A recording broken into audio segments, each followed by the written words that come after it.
Sandy Says Read. Welcome to the channel. Tonight we are going to talk about my epic failure at the Tome Infinity and Beyond Readathon.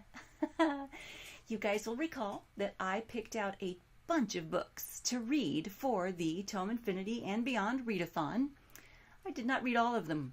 I also kind of screwed up the timeline for the readathon. See, I thought it was for the whole month of September.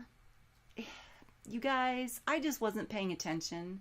I think my brain has been on like this permanent vacation. And then in September, I had a very sad event happen here at my house, and we're not going to go into that because it'll just make me very sad.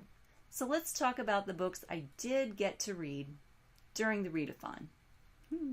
Okay, starting with, I didn't have Gemina on my TBR for the readathon, but I needed to get it finished up so that I could get to Obsidio, which was on the TBR. So I finished Gemina, and I really enjoyed it.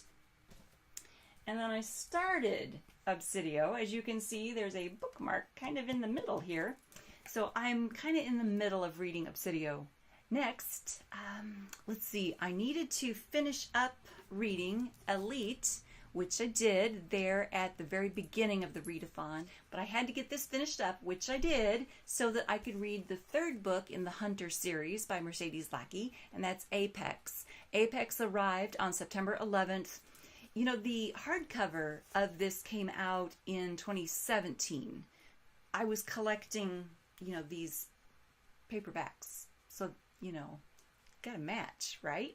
You have to have the series all in the same style. So I was waiting for Apex to arrive, and it did. And so I read this during the readathon. And I'm going to have the link to my full critical review of all three in the drop-down box below. I love the world building in this series. Very impressed with that.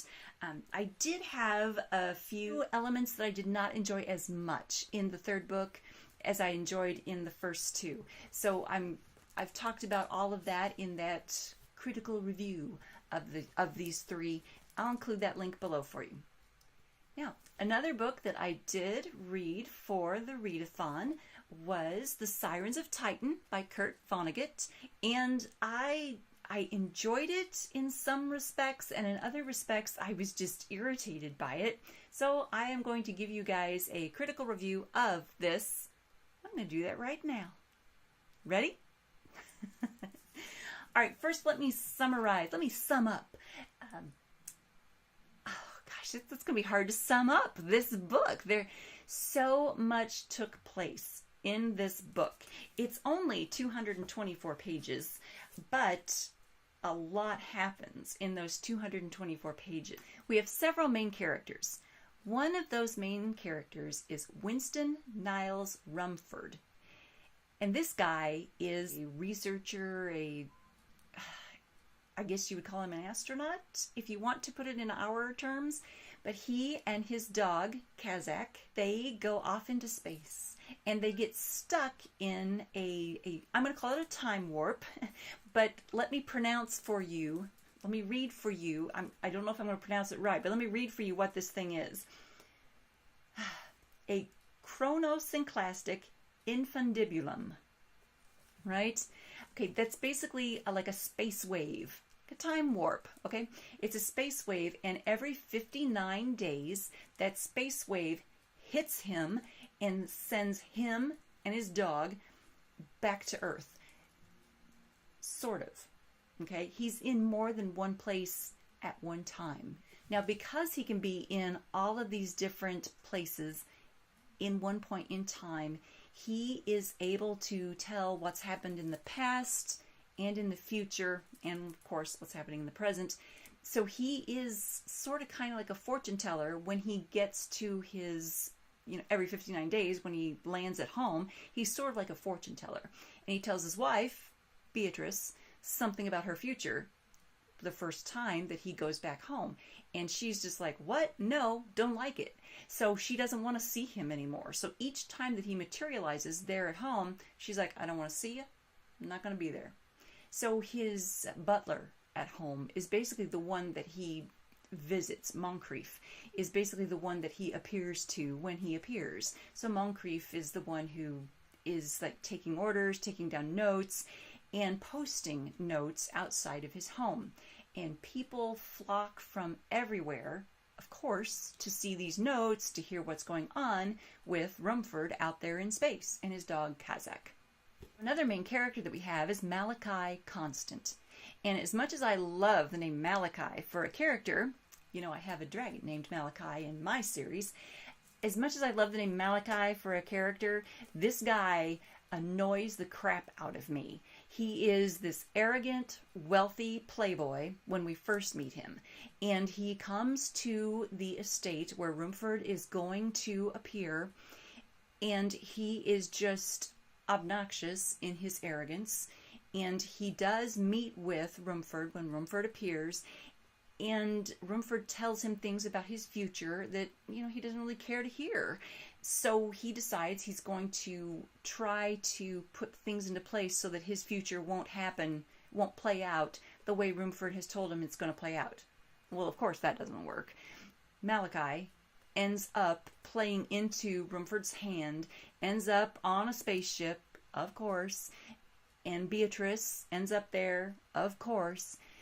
The crappy thing is Malachi sexually assaults her. She ends up pregnant.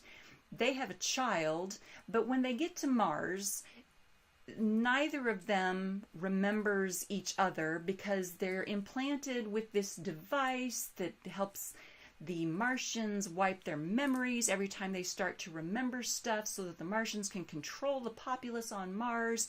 They're building a Martian army so that they can attack Earth, which of course they do, and they lose because they have inferior weapons. Malachi, who has forgotten his name and is called Unk at that point, he gets on a spaceship with this guy. They end up on Mercury, and I'm going to read a scene describing Mercury to you because it's just beautiful. Beautiful the way it's written. Give me a minute to get there. So they're on Mercury, they're in this pit, and one of them decides to stay. Malachi goes back to Earth. He makes it to Earth where he meets up with Beatrice and the illegitimate son. And Rumford has orchestrated all of this. And we are led as the reader to believe that Rumford has orchestrated all of this through spite. I mean, I got the impression that it was all spite and revenge, that Rumford was putting all of this into motion and making Malachi look to the populace of Earth as this, you know, horrible, terrible, awful person. You need to exile him because he's bad. Get rid of him. And Beatrice, you're just as bad. We're getting rid of you too. So they end up on this spaceship and they end up going to Titan, which is where they end up. They get to Titan. We get to the end of the book. And the last chapter, we meet this character. We meet a new character in the last chapter, Sallow. And Sallow is this alien machine who was stranded on Titan when his spaceship broke down and needed a spare part. This whole book, this convoluted plot of twists and turns and this guy acting like he's doing all this out of spite, this whole plot of tragedy and bad people that are just unlikable is all this messed up crap so that the little boy could take this spare part to Titan for Sallow, this alien machine. It was all a big farce to bring a spare part to this alien. The people of Earth have been manipulated to put up Stonehenge, to put up the Great Wall of China, to put up Nero's palace, so that each of these things would deliver messages to Sallow. Messages of, hey, hang in there, buddy, we're bringing you the part. That's everything that was happening on Earth from, centuries, was just to send messages to this guy on Titan, who's not even a guy, he's just a machine. it sucks. It just sucks. I hated the ending. I hated it. Oh, and I hated it more because Beatrice and her rapist are stuck on this moon together, and they end up like being pals. And their child, their illegitimate child, is like this wild thing just off in the wilds of Titan. It just sucked. Sucky ending. Sucky. But you know what? For Kurt Vonnegut to have evoked that kind of response out of this reader, it was very well written.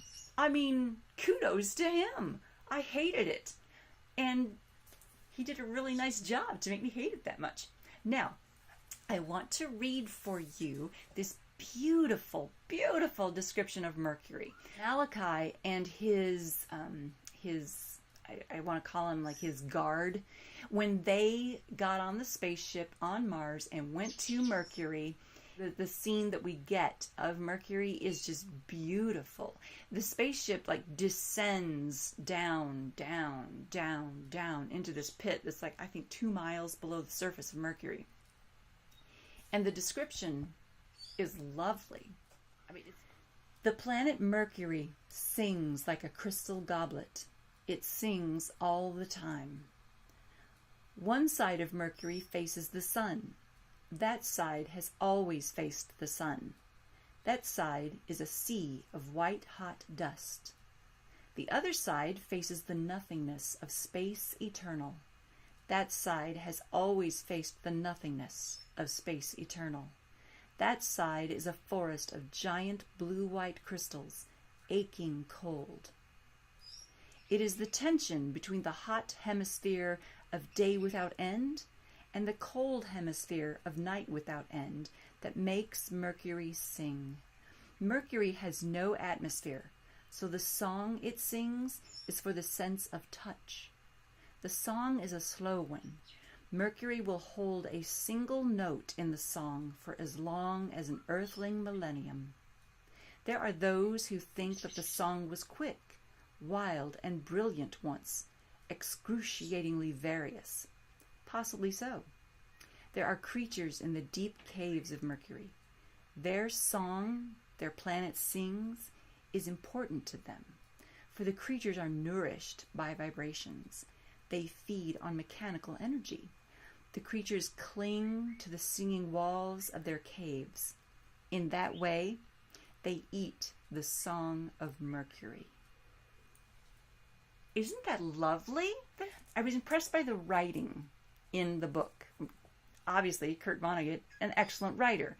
So impressed by this. Now, when Malachi gets back to Earth, it is foretold by Rumford that a space wanderer will return to Earth. And Rumford has prepared the people of Earth to receive this space wanderer. He has built up in the minds of the people of Earth that a space wanderer is going to appear, is going to return to Earth, and is going to validate